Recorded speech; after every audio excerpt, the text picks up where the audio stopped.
Le damos gracias al Señor, hermanos, por estar reunidos en esta noche, en esta congregación, para exaltar y glorificar el nombre de nuestro Rey. Como decía el pastor José Aponte, mi pastor, este culto lo hacemos para Dios, lo hacemos para la gloria del Señor. El objeto del culto es glorificar a nuestro Señor. Amén. Y estamos contentos de poder estar acá celebrando este 47 aniversario, un aniversario que el Señor nos permite pues celebrar, valga la redundancia, en medio de esta situación, como bien mencionaba el pastor, pero creo que es necesario para todos nosotros reunirnos y adorar y oír la palabra del Señor. Dios bendiga a los pastores, Dios bendiga a los ministros, Dios bendiga a todos los que nos visitan en esta noche, Dios bendiga pues a la iglesia anfitriona, como dijo mi hermana, bueno, no lo dijo, lo dijo el pastor. Mi nombre es Jorge Jiménez, pastor por la gracia del Señor de la congregación Torre de Fortaleza 5, acá en José Félix Rivas, en el sector 4, y estamos a sus órdenes, amén. Bien, vamos a aprovechar el tiempo, mis hermanos, les invito a que se ubiquen sus Biblias en el libro de Romanos. Vamos a la carta, a la epístola a los Romanos, en el capítulo 11, vamos a leer los últimos versos de ese capítulo, del verso 33 al 36.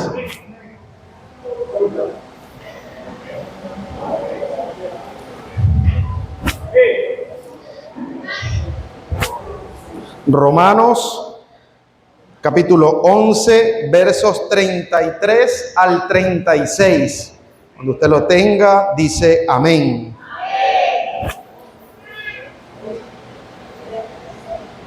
¿Todos estamos ubicados? Leemos la palabra del Señor en el nombre del Padre, del Hijo y del Espíritu Santo. Dice así la Biblia: Oh profundidad de las riquezas de la sabiduría y de la ciencia de Dios, cuán insondables son sus juicios e inescrutables sus caminos. Porque ¿quién entendió la mente del Señor? ¿O quién fue su consejero? ¿O quién le dio a él primero para que le fuese recompensado?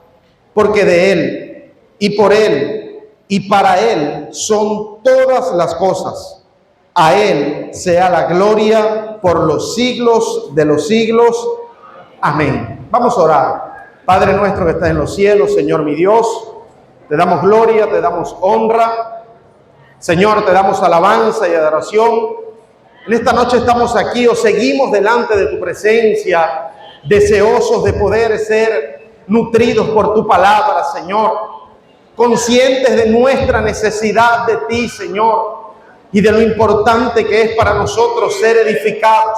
Señor, te ruego en el nombre de tu Hijo Jesucristo que puedas ministrar a nuestras vidas, Señor, que puedas obrar de manera especial a través de tu palabra, que ella pueda, Señor, redarguirnos, exhortarnos, corregirnos, edificarnos. Señor, ayúdanos a poder comprenderla y atesorarla. Te lo ruego, Señor, en el nombre de Cristo, que puedas, Dios, usarme en esta noche como un canal de bendición para que todos nosotros podamos, Señor, entender esta bendita palabra. Señor, a tu nombre y solo a tu nombre doy gloria, honra y alabanza en el nombre de Cristo. Amén, amén y amén. Bien, mis hermanos, puede sentarse, ponerse cómodo. Le pido que preste mucha atención. En esta noche quiero predicar bajo el título A Dios sea la gloria. Un título sencillo: A Dios sea la gloria. Uno de los propósitos que tengo como pastor, me he trazado ese propósito, es enseñar a la iglesia, que la iglesia pueda conocer a Dios a través de las Escrituras, que la iglesia pueda ser nutrida por la palabra del Señor, puesto que en este tiempo o en estos últimos tiempos la iglesia ha estado bajo ataque, la iglesia se ha alejado de la palabra de Dios, la iglesia ha abandonado las verdades bíblicas. Y es por eso, hermano, que en oración rogaba a Dios que me diese un texto que pudiese compartir con ustedes para estos días de aniversario. Ayer hablamos de Jesucristo, el Señor de la creación, y hoy deseo exaltar a nuestro Dios. hoy deseo glorificar a nuestro Dios y por eso este título. La carta donde está nuestro texto es una de las cartas más gloriosas que hay dentro de la Escritura. Es conocida o es vista por muchos como la carta magna de la soteriología, la carta magna de la salvación, donde el apóstol Pablo, dirigido por el Espíritu Santo, habló a esta iglesia en Roma y les enseñó qué era el Evangelio. El Evangelio es poder de Dios. El Evangelio es poder de Dios para salvación y vida eterna. Eso es lo que el apóstol Pablo, de esa forma habla. El apóstol Pablo introduce su carta presentando lo más glorioso, la buena nueva de salvación. También el apóstol Pablo presenta la inmoralidad en la que está el hombre, la depravación en la que se encuentra el hombre. El hombre se ha alejado de Dios, pero la buena noticia es que Cristo vino para reconciliarnos con Dios. Y comienza el apóstol Pablo a presentar la doctrina de la justificación por la fe.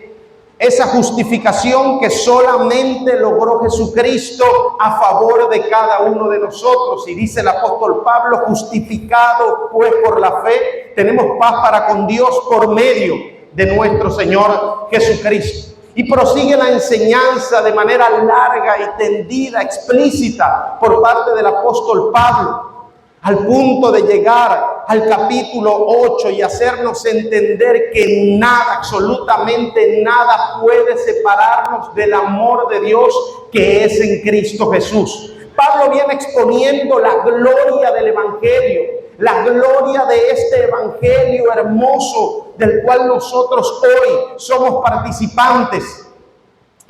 Pero llegado el capítulo 9, Pablo entra en un asunto bastante complejo.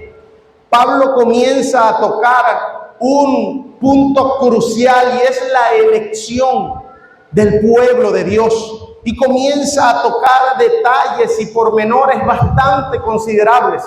Sin embargo, no pretendo en esta noche ahondar en esa serie de detalles o hablar acerca de la elección de Israel, de los gentiles, de cómo ellos entraron o no. Deseo centrarme en esos textos que nosotros hemos considerado, los cuales vienen a ser una doxología o una alabanza a Dios. Una doxología, mis hermanos, es una expresión solemne y breve.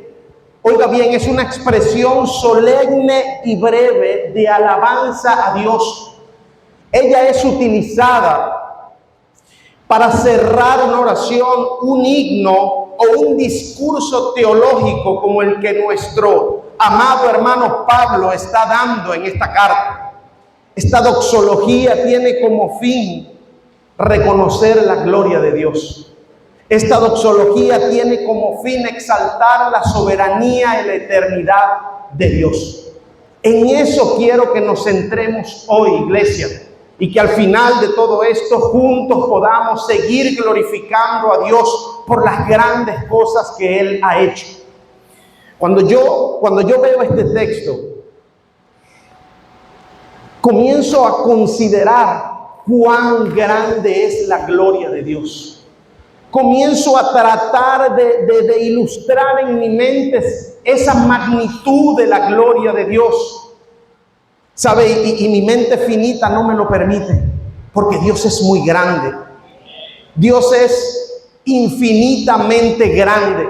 Los escritores bíblicos utilizaron el sol y el resplandor del sol para tratar de comunicar o de expresar esa gloria de Dios. Le comparaban como con un resplandor mayor al del sol. La gloria de Dios, un resplandor mayor a la del sol. En magnitud o en tamaño mucho más grande que el sol. Sin embargo, en aquel tiempo lo más grande que ellos veían era el sol, pero investigando un poco, Dios ha permitido que la ciencia avance y conozcan que hay galaxias y que hay otros astros mucho más grandes que el sol. investigando, escudriñando un poquito allí, me conseguí con una estrella llamada Stephenson 218, que en tamaño sería como poner o como que el sol fuese un grano de arena y esa estrella Stephenson fuese del tamaño del sol. Es decir, que el sol es minúsculo delante de esto. Sin embargo, nuestro Dios creó el universo y todo lo que en él hay. Sin embargo, nuestro Dios creó todas las cosas que la ciencia hoy pueda descubrir. Y por más grande que puedan conseguir planetas, estrellas, galaxias, nuestro Dios sigue siendo aún más grande. La gloria de nuestro Dios sigue siendo aún más grande que todo lo que el hombre pueda descubrir hoy. Así de grande es la gloria de Dios. Y Pablo entiende eso y expresa estas palabras. Y en esas palabras, mis hermanos, yo he logrado identificar a 3 verdades que deseo compartir con ustedes en esta noche. La primera de ellas que vamos a considerar es que la sabiduría soberana de Dios supera nuestra comprensión. La sabiduría soberana de Dios supera nuestra comprensión. El apóstol Pablo irrumpe en esta doxología diciendo, oh. Esa exclamación del apóstol nace de lo profundo de su corazón. Oh, esa palabra expresa asombro, reverencia, expresa una adoración profunda. Y mis hermanos, comparto con ustedes una palabra del pastor John Piper, quien dijo lo siguiente. Él dijo, la buena teología se convierte siempre en doxología. No puedes, dice él, conocer profundamente a Dios sin terminar adorándole. Pablo viene dando una disertación gloriosa, mis hermanos. Romanos tiene los temas más complejos de la Escritura y sin embargo, ante esa profundidad, Pablo solamente puede adorar. Pablo solamente puede postrarse delante de Dios y decir, oh, quedar profundamente impactado por esto que está leyendo. Y eso nos hace, o está diciendo, y esto nos hace comprender algo sumamente importante para todos nosotros. De nada nos sirve conocer mucha teología. De nada nos sirve, hermano, tal vez tener muchos títulos académicos, tener todo el conocimiento, leer todos los libros, conocer, hermano, absolutamente todo, si eso no nos lleva a una adoración genuina a Dios. Si eso no humilla nuestro corazón, sino que nos ensoberbece. Si la verdadera o el verdadero conocimiento de Dios no nos lleva a postrarnos delante de Dios y reconocer que no hay nada más grande que Él. De nada nos sirve a nosotros un conocimiento así. Eso es un conocimiento vacío y hueco. Todo aquel que lee la Biblia, que estudia la Escritura, debe responder en una adoración genuina a nuestro Señor. Y por eso el apóstol Pablo dice, oh profundidad de las riquezas. La expresión profundidad de las riquezas comunica la idea de algo inmenso, algo inagotable, algo que es completamente imposible de medir. No hay forma de que se pueda conseguir el fondo de eso. Y Pablo usa esta expresión para referirse a la sabiduría de Dios y al conocimiento de Dios. La sabiduría de Dios en el texto podemos entenderla como esa perfección con la que Dios ordena sus propósitos y dirige absolutamente todas las cosas hacia el mejor fin.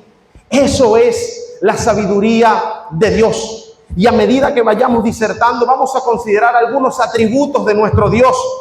Porque nuestro Dios ha decidido revelarse a nosotros a través de su palabra. Ella nos orienta para poder conocerle, para poder entender un poco mejor a quién estamos adorando y a quién estamos sirviendo.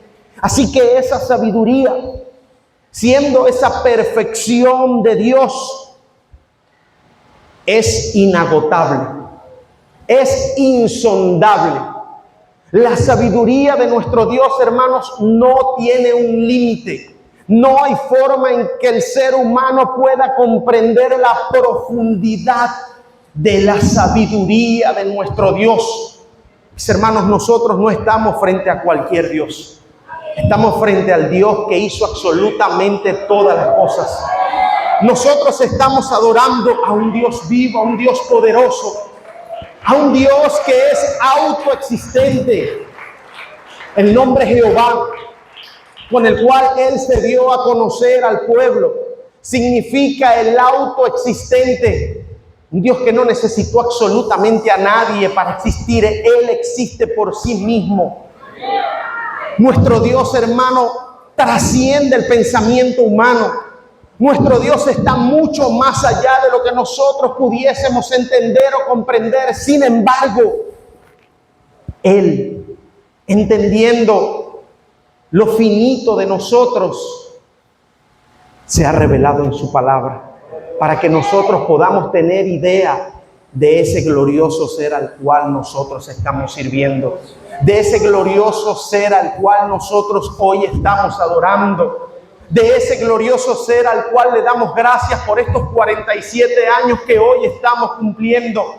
Si no fuese por el Señor, nosotros no estuviésemos en este lugar, pero por su gracia y por su misericordia estamos acá, seguimos acá.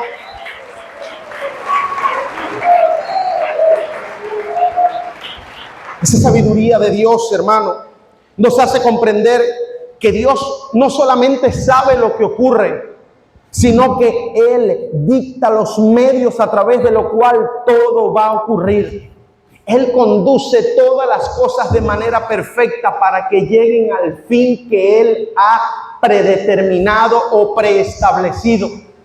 Mis hermanos, Dios no improvisa. Debemos entender eso. Dios no improvisa. Dios no va sobre la marcha viendo qué puede hacer. No. Dios es eterno. ¿Sabía usted que Dios es eterno? Un ser eterno no tiene límites de tiempo.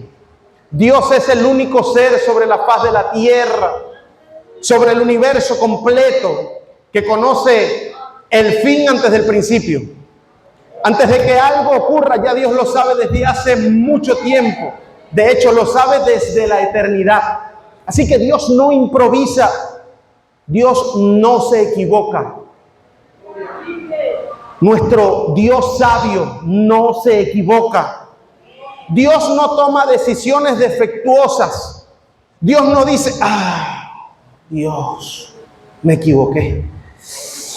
Voy a ver cómo hago para resarcir el error. No, Dios no hace eso. Dios es sabio.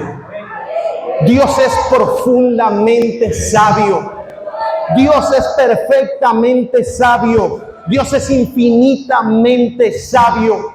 Esa sabiduría divina de Dios es inagotable. Esa sabiduría divina de Dios es gloriosa. Y nosotros debemos conocer esto. Pero Pablo no solamente habla de lo inagotable de la sabiduría de Dios, sino que habla también de la ciencia de Dios. Esa palabra ciencia es traducida también como conocimiento. El conocimiento de Dios, hermanos, es un conocimiento perfecto, completo, eterno e inmediato de todas las cosas. Dios no es como nosotros. Nosotros tenemos que pasar por kinder, por primer grado, luego vamos al liceo. Bueno, pasamos por segundo, tercero, cuarto, quinto, hasta sexto. Vamos al liceo. Luego, si se nos permite, podemos ir a la universidad y vamos aprendiendo. Pero Dios no necesita aprender. Dios conoce todas las cosas. El conocimiento de Dios es inagotable, es insondable. Dios conoce, oiga bien, Dios conoce perfectamente todos los hechos que han ocurrido. Dios conoce perfectamente todos los hechos que van a ocurrir. Dios conoce perfectamente el corazón de cada uno de nosotros. Lo conoce muy bien, hermano. Conoce nuestros pensamientos antes que nosotros pensemos. Dios. Impresionante nuestro Dios. Su conocimiento no está limitado por el tiempo. Dios no necesita sentarse con nosotros y comentar, mira, bueno, ¿qué te gusta? ¿Te gusta el pasticho? ¿Cuál es tu color favorito? Dios no tiene necesidad de eso. Su conocimiento es profundo y rico en todas las cosas. Nos conoce muy bien. Muy bien nos conoce el Señor. Él conoce todos los tiempos, todas las consecuencias de algo, todas las posibilidades de algo. Dios conoce absolutamente todo. Todo, no hay nada que esté oculto para Él. Él conoce la realidad de manera perfecta, completa y eterna. Y sabe, David conocía esto. Porque David en el Salmo 139, versos 1 al 6, dice lo siguiente. Comienza también con una adoración a Dios. Y dice, oh Jehová, tú me has examinado y conocido. Tú has conocido mi sentarme y mi levantarme. Has entendido desde lejos mis pensamientos. Has escudriñado mi andar y mi reposo. Y todos mis caminos te son conocidos. Pues aún no está la palabra en mi lengua. Y he aquí, oh Jehová, tú la sabes toda. Detrás y delante me rodeaste y sobre mí pusiste tu mano. Oiga lo que dice David. Tal conocimiento es demasiado maravilloso para mí. Alto es, no lo puedo comprender. ¿Cómo tú, Dios, sabes todo? No está la palabra en mi lengua y la sabes. Conoces mi acostarme, mi levantarme. Es demasiado alto para mí, no lo puedo comprender. Ese es el conocimiento de nuestro Dios. El conocimiento de nuestro Dios, hermano, va mucho más allá de lo que nosotros podemos imaginar. A Dios sea la gloria. A Dios sea la gloria. El apóstol continúa y exclama de nuevo y dice, cuán insondables son sus juicios e inescrutables sus caminos. Los juicios de Dios pueden entenderse, hermano, como las decisiones, los decretos o los designios de Dios, o el plan o los planes que Dios ha trazado. De esa forma debe comprenderse la palabra juicios en nuestro texto. Son los decretos de Dios, son los designios de Dios, son los pensamientos que Dios ha establecido, lo que Él ha decretado desde la eternidad. Nosotros en ocasiones afirmamos, bueno, ocasiones no, casi siempre, las personas afirman, Dios es soberano. Dios es soberano, hermano. Pero cuando se topan con que Dios ha decretado todas las cosas desde antes, desde la eternidad, comienzan a dudar si realmente la soberanía de Dios es absoluta o es mediana. Dios es absoluto en todas sus perfecciones. Dios es absoluto en todo lo que hace, mis hermanos.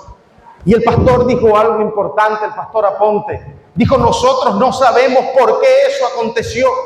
No lo sabemos. Pero tampoco nos compete a nosotros preguntarle a Dios por qué lo hiciste. Sabemos que en su soberanía, que en su sabiduría y en su conocimiento, Él ha decretado el mejor juicio. Él ha hecho el mejor designio para esta nación. Y así debemos creerlo y así debemos nosotros, hermano, entenderlo. Porque nuestro Dios es perfecto. Nuestro Dios no se equivoca absolutamente en nada. La palabra insondable es una palabra, hermanos, que nos hace comprender o nos demuestra que esos juicios de Dios son imposibles de investigar. Pablo en su adoración, él dice, cuán insondable son tus juicios. Es incomprensible lo que estás haciendo.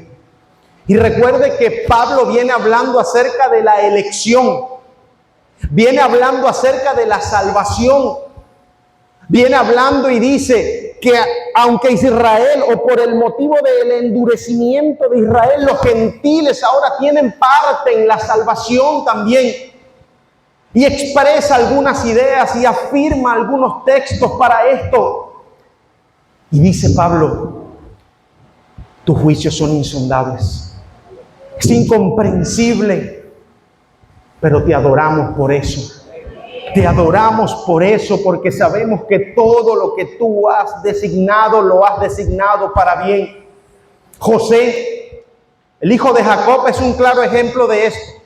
Si usted lee la historia de José hasta que él es tomado por sus hermanos y echado en la cisterna, usted dice, oye, qué muchachos tan malos. Esa gente sí son malos, esos israelitas terribles. Y usted se le crea un rencor hacia esos jóvenes que están allí.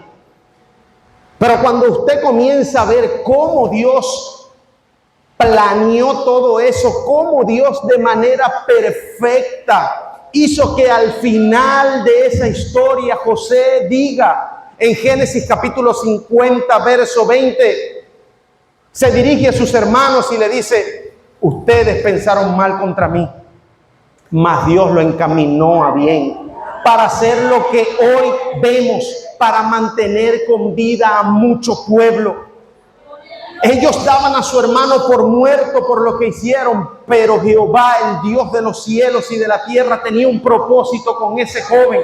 Y aunque pasó por muchas dificultades, y aunque pasó por muchas cosas, pruebas, cárceles, acusaciones falsas, Dios lo elevó a ser el segundo después de Faraón. José fue conocido como el Señor de la tierra. Eso es el designio de Dios. Eso fue conforme al propósito de Dios, al decreto de Dios. Pero Pablo no solamente dice eso, él también habla de los caminos de Dios y dice que esos caminos son inescrutables. Los caminos, hermanos, debemos entenderlo como las maneras mediante las cuales Dios lleva a cabo sus propósitos en la historia. Repito, los caminos tienen que ver con la forma en la que Dios lleva a cabo sus propósitos en la historia. Nosotros, hermanos, no entendemos absolutamente nada. Nosotros nos quedamos, hermanos, solamente, ¿qué pasó aquí? No entiendo nada. Pablo también estaba así. No se preocupe, Pablo estaba igual que nosotros, por eso él expresa y dice que sus caminos son inescrutables. Esa palabra inescrutable es una palabra única en el Nuevo Testamento. Es una palabra compuesta y significa imposible de rastrear, algo indetectable. El griego es un lenguaje muy vívido. Ellos a través de idea tratan de expresar un concepto y la idea para esta palabra es una huella que se puede ver al principio del camino, pero es imposible seguirla hasta el fin. Nosotros podemos ver el principio de algo, pero solamente Dios conoce el fin. Nosotros podemos ver el inicio de algo, pero solamente Dios sabe lo que va a pasar. Sabe, muchas personas pasaron por esta congregación. Hay algunos invitados, amigos, que tal vez no me conocen, hermano. Yo tengo algún tiempo aquí en esta congregación, por la gracia del Señor, y hemos visto personas que han pasado por este lugar. Hemos visto personas, hermano, y nos ha tocado también enterrar a algunos de ellos. Y ellos tuvieron la oportunidad de ver el principio de este ministerio Torre de Fortaleza. Pero ellos no podrán ver el final. No podrán seguir la huella. Dios conoce el final de este ministerio. Y yo creo que el final de este ministerio es en su venida. ¿Amén? ¿Cuántos dicen gloria a Dios por eso? Yo creo que el final de este ministerio es en la venida de nuestro Señor Jesucristo. Muy claro lo dice Isaías, capítulo 55, versos 8 y 9. Porque mis pensamientos no son vuestros pensamientos, ni vuestros caminos mis caminos, dijo Jehová. Como son más altos los cielos que la tierra, así son mis caminos más altos que vuestros caminos, y mis pensamientos más que vuestros pensamientos. Él está muy por encima, mis hermanos. Y el hecho de que hoy yo esté exaltando la grandeza de nuestro Dios no es para que usted diga, se desesperance y diga, ¿cómo servir a un Dios así? Dios está muy elevado. No, recuerdo siempre a un predicador que dio un mensaje en este lugar y dijo, el título fue el siguiente: Dios más allá de todas las cosas y Dios dentro de mí. Así está nuestro Dios. Sí, Dios está sentado en el trono. La Biblia nos ilustra y nos dice que sus pies están sobre el círculo de la tierra. Sí, entendemos que Dios está en un lugar muy elevado, pero Dios está con nosotros también. Dios está en este lugar con cada uno de nosotros, hermanos. Esa es una verdad que nosotros abrazamos.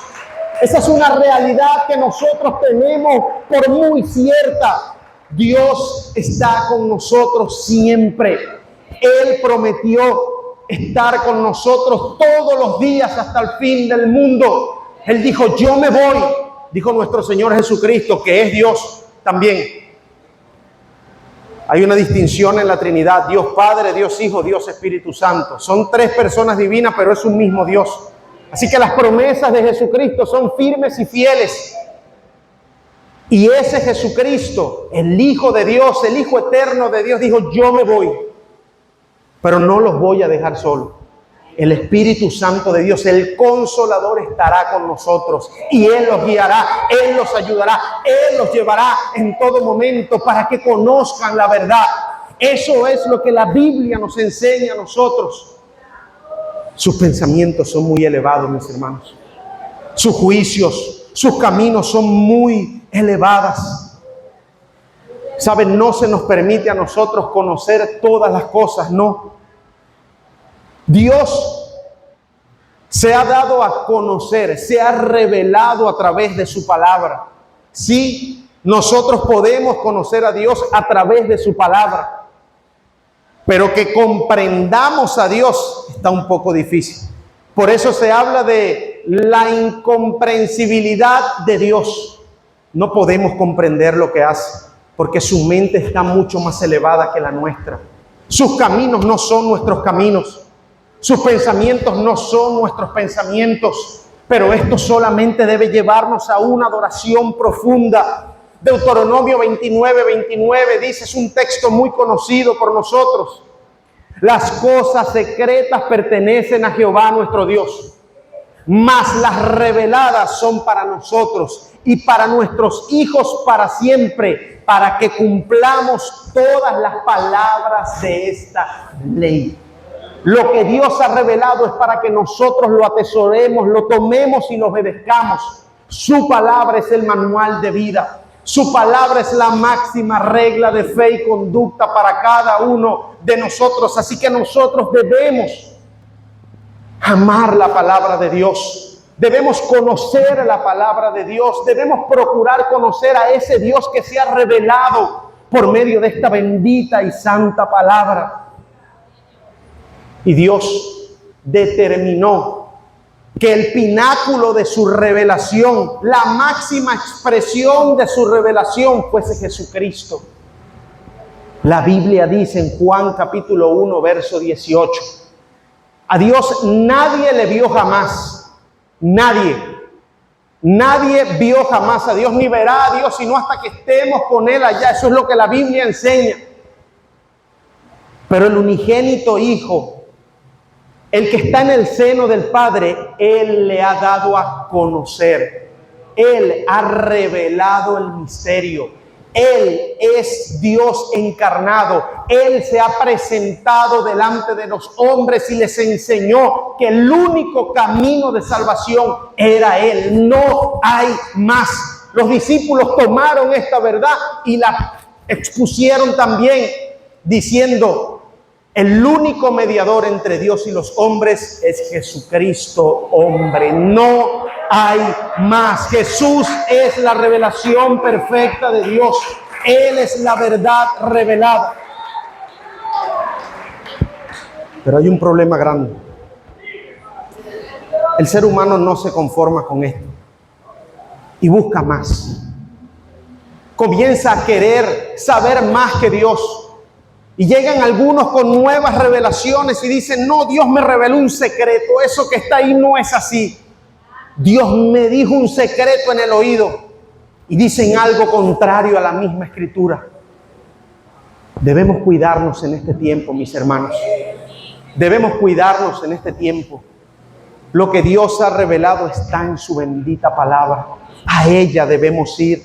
A ella debemos ir. Dios está en su trono. Él es Dios y no hay más. Fuera de mí no hay otro, dice el Señor. Así que nosotros debemos comprender esto. Y esta verdad que acabo de exponer me lleva a otra verdad.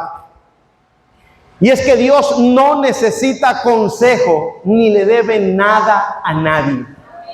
Oiga bien, nuestra segunda verdad. Dios no necesita consejos ni le debe absolutamente nada a nadie. El apóstol hace algunas preguntas en los versos 34 y 35. Él dice, porque producto de lo que acaba de mencionar, producto de anunciarnos que sus juicios son insondables, que sus caminos son inescrutables, que es profunda su sabiduría y su conocimiento. ¿Quién entendió la mente del Señor? ¿O quién fue su consejero?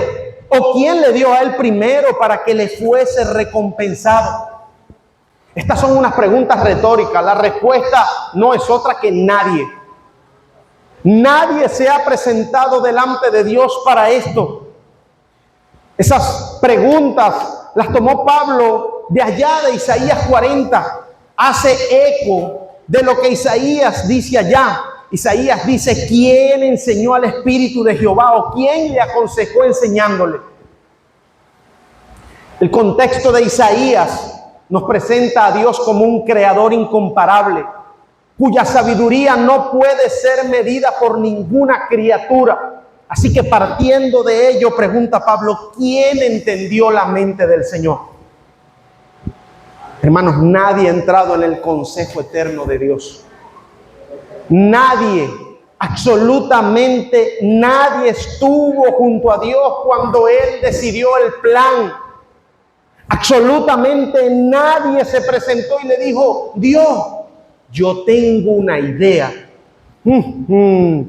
La idea, Señor, te la voy a transmitir y bueno, tú ves si te sirve o no te sirve. No, nadie. Nadie se ha presentado delante de Él. Alto es, no lo puedo comprender. Nadie. ¿Sabe? Dios le hizo una pregunta a Job en el capítulo 38, en el verso 4. ¿Dónde estabas tú? Le dijo él a Job, cuando yo fundaba la tierra. Házmelo saber si tienes inteligencia. Esa es una de las porciones bíblicas favoritas. Él le dice, ahora yo voy a hablar contigo. Ciñe como varón tus lomos. Amárrate la correa. Yo preguntaré y tú responderás. Y esa es la pregunta que le hace. ¿Dónde estabas tú cuando yo fundaba la tierra? Respóndeme.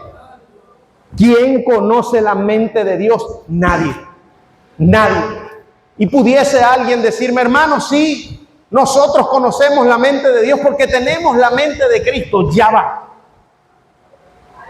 Es importante aclarar esto, porque la Biblia no se contradice.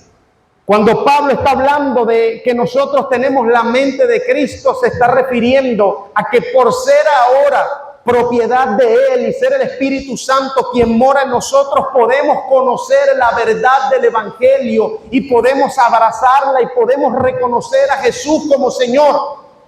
Él no está hablando de conocer los misterios de Dios, ni de conocer las profundidades de Dios, no. Él está siendo claro y específico en lo que dice. Por eso el contexto en casos como estos es rey. Nosotros no podemos conocer, hermanos, los juicios de Dios, los caminos de Dios. Nadie puede conocer la mente del Señor. Absolutamente nadie. Y Él pregunta, hace otra pregunta más. Esto es en medio de una adoración, Señor. ¿Quién fue tu consejero? ¿Quién ¿Quién abrazó a Dios, le tomó por el hombro y le dijo, mira, tú sabes que lo del otro día no estuvo muy bien? Yo creo, con todo el respeto que tú te mereces, porque yo sé que tú eres Dios, que tú deberías hacer las cosas un poquito diferentes, porque es que a veces... No, hermanos. Nosotros debemos dejar de pensar de esa manera. ¿Quién fue su consejero? Isaías 40:14 dice, ¿a quién pidió consejo para ser avisado? ¿A quién? Hace otra pregunta Isaías, ¿quién le enseñó el camino del juicio, o le enseñó ciencia, o le mostró la senda de la prudencia? Nadie. Nadie. Dios no le pide consejo ni le debe nada a nadie. Nosotros debemos comprender esto, mis hermanos. Nosotros necesitamos consejos. Nosotros sí. Necesitamos ser aconsejados. Nosotros necesitamos que nuestros pastores nos corrijan por la palabra, que nuestros pastores nos enseñen, que nuestros pastores nos orienten. Sí, lo necesitamos, claro que sí. Pero Dios no, mis hermanos. Dios gobierna desde la plenitud de la sabiduría eterna. Oiga bien, Dios gobierna desde la plenitud de la sabiduría eterna. Dios no corrige sus planes. Porque si Él corrigiese algún plan, dejaría de ser perfecto. Un plan de Dios que falle nos dice a nosotros que nuestro Dios es imperfecto. Y déjeme decirle algo, Dios es perfecto. Dios es infinitamente perfecto. Dios es eternamente perfecto. Todas las perfecciones de Dios se vuelven una y nos hacen entender que debido a que no necesita consejo de nadie, Dios es autosuficiente. Pero tú y yo no. ¿Qué problema tan tremendo nos conseguimos? Hay personas que dicen, yo soy autosuficiente. ¿Con qué respiras? Respiras con el aire que Dios te da. Respiras porque Dios permite que tus pulmones funcionen. Vives porque Dios te prolonga los días sobre esta tierra. Dios es autosuficiente. Nosotros somos totalmente dependientes, mis hermanos. Dependemos por completo de Dios. Todos los días de nuestra vida son disfrutados porque la misericordia de Dios es para con nosotros. Si no fuese por eso, ya hubiésemos sido consumidos. Pero sus misericordias son nuevas cada mañana. Dependemos de Él, mis hermanos. Dependemos profundamente de Él, absolutamente de Él.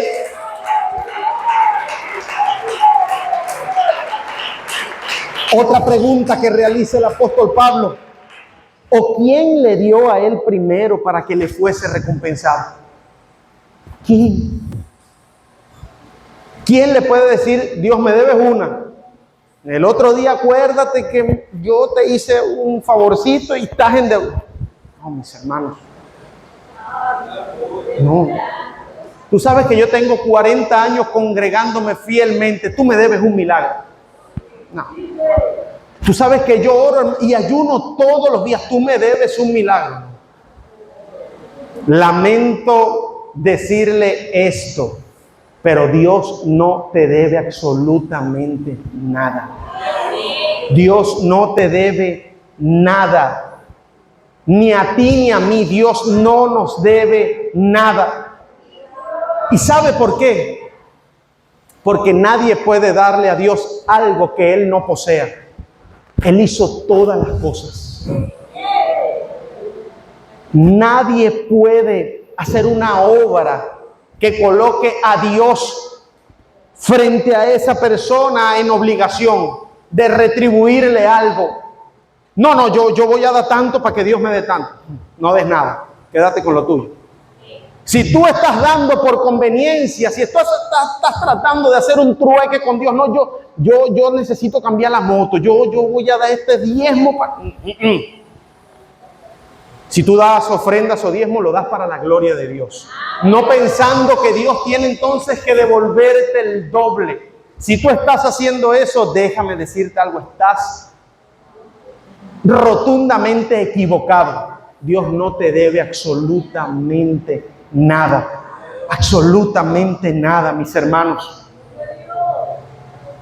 Nada. No hay mérito alguno que el hombre tenga delante de Dios para ser salvo. Nada. No hemos hecho absolutamente nada para merecer algo tan grande como la salvación de nuestras almas. Nosotros no le hemos amado a Él y por lo tanto Él entonces nos ama producto de ese amor o de esa devoción de nosotros. No. Primera de Juan capítulo 4 verso 19 dice: nosotros le amamos a Él porque Él nos amó primero. Solo por eso le amamos, porque Él nos amó. Somos salvos porque Él decidió salvarnos. No por obras. Oiga bien lo que enseña el apóstol Pablo. No por obras para que ninguno se gloríe. Soy salvo porque es que de verdad yo tengo una capacidad. Es que yo canto como los ángeles. No, lo siento, no calificas para ser salvo. No, pero es que yo, hermano, yo he leído la Biblia 8 veces. No califica. No es por obras para que nadie se gloríe. Dios nos concedió el don de la salvación por pura gracia, mis hermanos. Por pura gracia, por su misericordia. Nosotros, en cambio, entendiendo que Dios no nos debe nada, nosotros, en cambio, le debemos absolutamente todo. Todo. Y no voy a entrar en los pormenores, hermano. Cuando digo todo, es todo. Lo que tú puedas imaginar, se lo debes a Dios. Incluso lo que nosotros tenemos económicamente, se lo debemos a Dios. No es porque tú eres muy bueno en lo que haces o en lo que trabajas, no. David entendió este principio. Primera de Crónicas, capítulo 29, verso 14. Habían llevado al templo y todos se habían animado a dar para la obra del Señor, para construir el templo y ver esa gloria en ese lugar que habían destinado para el Señor. Y David reflexionó y dijo: porque ¿quién soy yo y quién es mi pueblo para que pudiésemos ofrecer voluntariamente cosas semejantes? Oro, plata, telas, pues todo es tuyo. Y de lo recibido de tu mano te damos. Todo es de Él. Nosotros damos de lo que Él nos da. Así son las cosas, decía Oscar Llano. Esta es una verdad que debe ser entendida por cada uno de nosotros. Dios no nos debe nada. No somos nosotros el centro. Él es el centro. Jesucristo es el centro. Él es el centro de adoración. Él es el centro de todo lo que nosotros hacemos, mis hermanos. Y esto me conduce a mi tercera verdad. Dios es el origen, sustentador y fin de todas las cosas. Oiga bien, Dios es el origen, sustentador y fin de todas las cosas.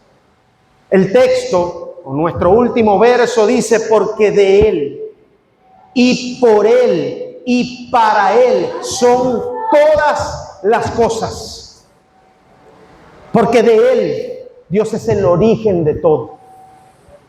Nada existe por sí mismo. Todo, absolutamente todo lo que la ciencia hoy pueda descubrir, existe porque Dios lo creó.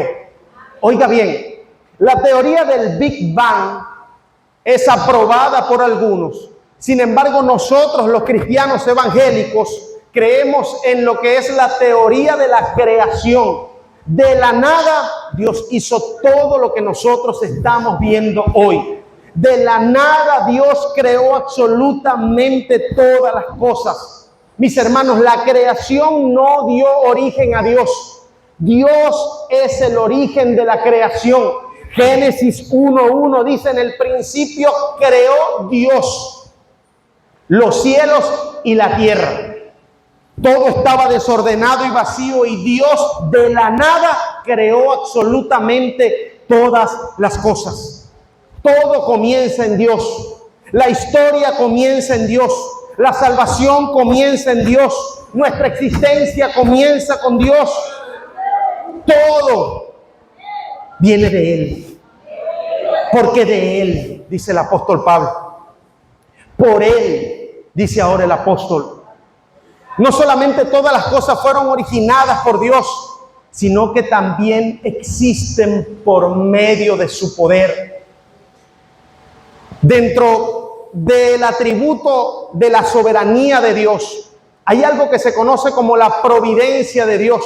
Y esa providencia de Dios indica que Dios, mis hermanos, preserva, provee y gobierna toda la creación.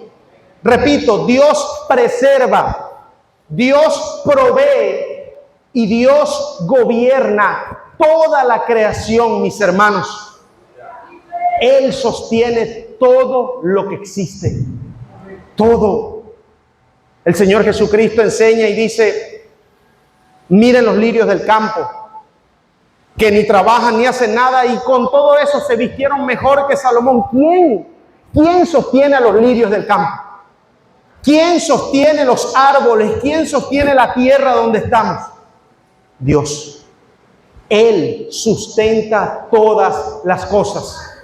¿Quién sostiene a las aves del cielo? ¿Quién le provee alimento? Dios, porque Él se ocupa de su creación. Y Jesús dice, cuánto más no se ocupará de nosotros también, hombres de poca fe. Él tiene cuidado de nosotros. El mismo que nos creó es el mismo que nos sustenta en medio de cualquier situación que estemos pasando. Ayer veíamos a los discípulos en la barca y Jesús estaba con ellos. Los discípulos atemorizados frente a la tempestad, pero Jesús estaba con ellos y se levantó, reprendió al viento y se hizo una grande bonanza. Dios es nuestro sustento. Jesucristo es nuestro sustento. Hebreos capítulo 1, verso 3 dice, el cual siendo el resplandor de su gloria y la imagen misma de su sustancia, y quien sustenta todas las cosas con la palabra de su poder. Hechos 17, 28 dice, porque en Él vivimos y nos movemos y somos. Él es nuestro sustento, porque de Él y por Él y para Él, Dios, mis hermanos, es también el fin de todas las cosas. Todo lo que ocurre en esta creación es para la gloria de Dios. Todo tiene como fin glorificar a Dios. No hay otro fin, mis hermanos. Repito, la historia no nos tiene a nosotros como el centro, no. Si alguien pensaba que era el centro del evangelio, si alguien pensaba que era la última Coca-Cola del desierto, pues está errado. Dios es el centro, Cristo es el centro. A Él solo adoraremos. Filipenses capítulo 2 dice que se le fue dado un nombre sobre todo nombre a nuestro Señor Jesucristo, para que todo lo que está arriba en los cielos y en la tierra y debajo de la tierra confiese que Jesucristo es el Señor, para gloria de Dios Padre. Él, mis hermanos, es el centro de todas las cosas. Isaías 43:7 es un texto contundente para afirmar esta realidad.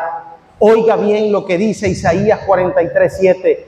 Todos los llamados de mi nombre, estoy plenamente seguro de que los llamados de su nombre son los escogidos por Dios para salvación, el pueblo de Dios.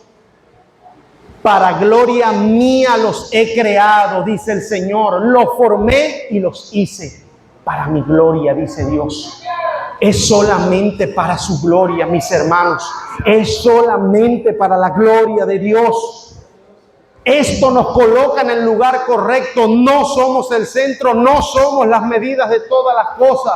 No existimos para contribuir en esta vida. No pensemos eso. Nosotros existimos para la gloria de Dios. Las buenas obras que hacemos, lo hacemos para la gloria de Dios. Él las preparó de antemano para que nosotros anduviésemos en ella. Si hacemos algo para nuestra gloria, entonces estamos ocupando un lugar que no nos pertenece. todo es para Él. Fuimos creados para conocerlo, para adorarlo, para obedecerlo y para glorificarlo. Él es el fin último de todas las cosas. 1 Corintios 10:31. Si pues coméis o bebéis o hacéis otra cosa, hacedlo todo para la gloria de Dios. Hacedlo todo para la gloria de Dios. Y mis hermanos, después de Pablo contemplar la sabiduría, el conocimiento, la autosuficiencia, la autoexistencia de Dios, después de contemplar todo lo que hasta ahora hemos hablado, Pablo no comienza a dar explicaciones en el texto, no. Esto solamente lo lleva a él, mis hermanos, a decir: a Él sea la gloria por los siglos de los siglos. A Él sea la gloria por los siglos de los siglos. El centro de nuestra aplicación teológica debe ser llevar al creyente a una adoración a Dios. El centro de un mensaje debe ser llevarnos a adorar a Dios, al reconocer nuestras imperfecciones, nuestras limitaciones, nuestra necesidad de Él. Solamente, hermanos, podemos responder en adoración al Señor. El servicio que tú hagas no es nada si no lo haces para la gloria de Dios. La predicación que podamos hacer no es nada si no lo hacemos para la gloria de Dios. La vida cristiana no es nada si no vivimos para la gloria de Dios. Todo es para su gloria, mis hermanos. Todo es para su gloria. Todo es de Él. Todo es por Él y todo es para Él. Por eso es que la única respuesta coherente, clara y centrada es humillarnos a Dios y decirle: a Dios sea la gloria. A Dios sea la gloria. A Dios sea la gloria. A Dios sea la gloria. Amén. Dios me le bendiga en esta noche, Dios me le guarde. Póngase de pie y vamos a orar para darle gracias a nuestro Señor. Padre nuestro que estás en los cielos, Señor mi Dios,